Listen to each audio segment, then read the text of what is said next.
একজন পরিচালক বলেছিলেন, এই গান মুকেশ গাইবেন না কেন? এর উত্তরে সোজাসাপটা জবাব এসেছিল, এই সুর যদি আমার হয় তাহলে এই গান গাইবে মান্নাই। এটা শুধু এক গানের গল্প নয়, এটা এক সুরকারের আত্মবিশ্বাসের গল্প। এটা এমন এক মানুষের গল্প যার সুরে একসময় কেঁপে উঠেছিল গোটা ভারত।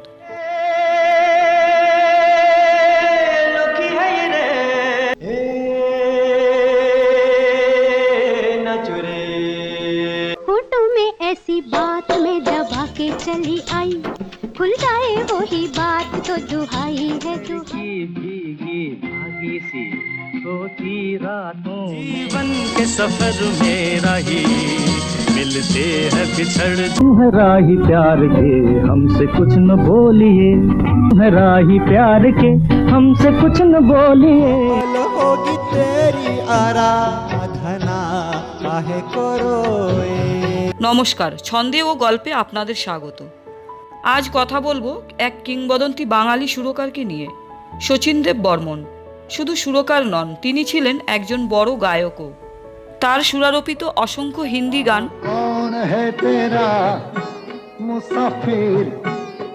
একসময় সারা ভারতকে মাতিয়ে দিয়েছিল। কিন্তু মানুষটা ছিলেন অত্যন্ত দৃঢ় চরিত্রের।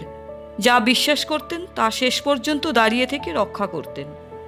যখন মান্না দে প্রথম বোম্বেতে আসেন, তখন তার পায়ের নিচের শক্ত মাটি ছিল না। সংগ্রাম ছিল, অনিশ্চয়তা ছিল। সেই সময় শচীনদেব বর্মন তাকে নিজের সহকারী সঙ্গীত পরিচালকের কাজ দেন। শুধু তাই নয়, ভালো গানের সুযোগ দেওয়ার জন্য তিনি অনবরত চেষ্টা চালিয়ে যান। ওই সময় একটি হিন্দি ছবি তৈরি হচ্ছিল, তালাশ।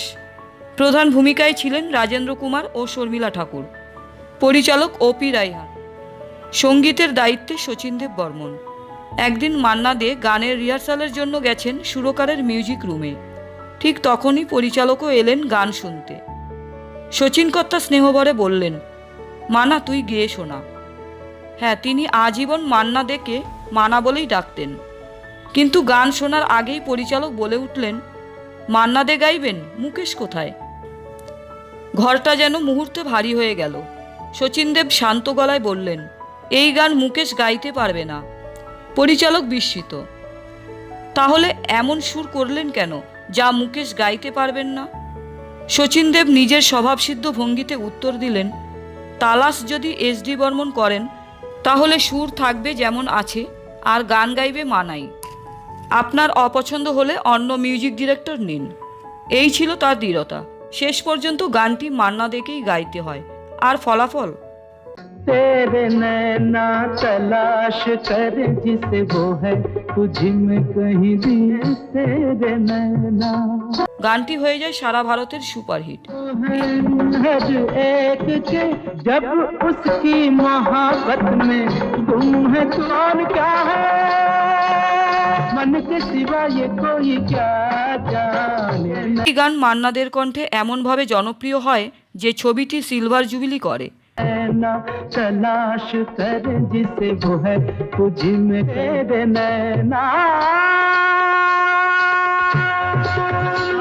अलका के बादल में बिजलियां जो अदा है, इशारा है प्यार का, उनकी सदा भी सुन दीवाने तेरे नैना। পরিচালক নিজেই পরে স্বীকার করেছিলেন, এস.ডি. বর্মন সাহেব, আপনি আমাদের দাদা, চিরদিনের দাদা। এই এক ঘটনার মধ্যেই বোঝা যায় কেন শচীনদেব বর্মন ছিলেন এত বড় সুরকার। তিনি শুধু সুর করতেন না, তিনি জানতেন কোন কণ্ঠে কোন সুর জীবন্ত হবে। আর সেই কারণেই তার সুরে সৃষ্টি হয়েছে আরাধনা, গাইড, জুয়েল থিপের মতো অসংখ্য অমর গান। এই ছিল এক দৃঢ়চেতা সুরকারের আত্মবিশ্বাসের গল্প। কখনো কখনো শিল্পে আপোষ না করাই সবচেয়ে বড় সাফল্যের চাবিকাঠি হয়ে ওঠে। গল্পটা কেমন লাগলো জানাতে ভুলবেন না। ভিডিওটি ভালো লাগলে লাইক ও শেয়ার করুন। আর এমনই অজানা সঙ্গীত ইতিহাসের গল্প শুনতে চ্যানেলটি অবশ্যই সাবস্ক্রাইব করবেন। আবার দেখা হবে আরেকটি সুরের আড়ালে গল্প নিয়ে। ততক্ষণ পর্যন্ত সুরে থাকুন, স্মৃতিতে থাকুন। ভালো থাকবেন। ধন্যবাদ।